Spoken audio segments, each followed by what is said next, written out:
New York City teenager Miles Morales struggles to live up to the expectations of his father, police officer Jefferson Davis, who sees Spider-Man as a menace.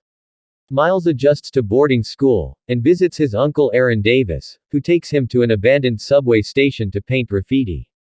Miles is bitten by a radioactive spider and gains spider-like abilities similar to Spider-Man.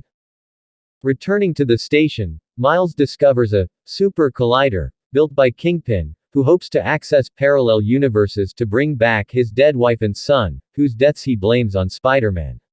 Miles watches as Spider-Man attempts to disable the collider while fighting Kingpin's enforcers, Green Goblin and Prowler.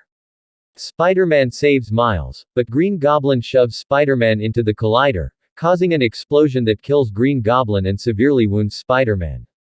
He gives Miles a USB flash drive to disable the collider, warning that the machine could destroy the city if reactivated. Watching in horror as Kingpin kills Spider-Man, Miles flees from Prowler. As the city mourns Spider-Man's death, Miles tries to honor his legacy and become the city's new superhero. Trying out his newfound abilities, he damages the USB drive. At Spider-Man's grave, Miles meets Peter B. Parker, an older, worn-down version of Spider-Man from another dimension. Upon meeting him, Miles discovers his ability to emit a bioelectric venom blast. Peter reluctantly agrees to train Miles in exchange for help stealing data to create a new drive. They infiltrate Kingpin's research facility, and Miles discovers he has the power to turn invisible. They are confronted by scientist Olivia Octavius, who determines that Peter will die from cellular decay if he remains in their dimension.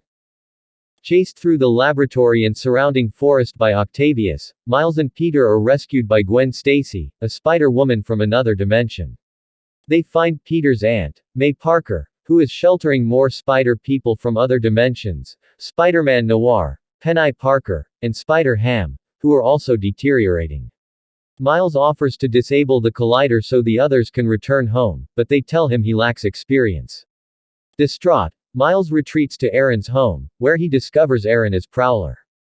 Miles returns to May's house, where Penny has completed the new drive. He is followed by Kingpin, Prowler, Octavius, Scorpion, and Tombstone. In the ensuing brawl, Miles is captured by Aaron and unmasks himself. Unwilling to kill his own nephew, Aaron spares Miles, only to be fatally shot by Kingpin. Miles flees with Aaron, who tells him to keep going before dying. Jefferson arrives on the scene and Miles escapes, leading his father to believe Spider-Man killed Aaron. The heroes regroup at Miles' dorm room. Peter restrains Miles to ensure his safety and leaves with the others, choosing to sacrifice himself by staying behind and deactivating the collider. Jefferson arrives outside Miles' door and, assuming he does not want to speak to him, apologizes for his mistakes. Miles masters his powers and goes to May to acquire web shooters and repaint one of Peter's suits. He joins the heroes, defeating Kingpin's enforcers and using the USB drive to send them home. Kingpin fights Miles, attracting the attention of Jefferson, who realizes Spider-Man is not the enemy and encourages him. Miles paralyzes Kingpin with his venom blast and throws him at the kill switch, destroying the collider. Kingpin and his enforcers are arrested and Jefferson recognizes Spider-Man as a hero while getting evidence that Kingpin killed Aaron. Miles embraces the responsibilities of his new life.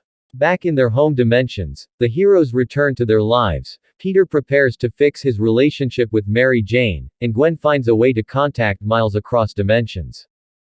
In another dimension, Miguel O'Hara travels to a 1967 New York City and argues with that universe's Spider-Man.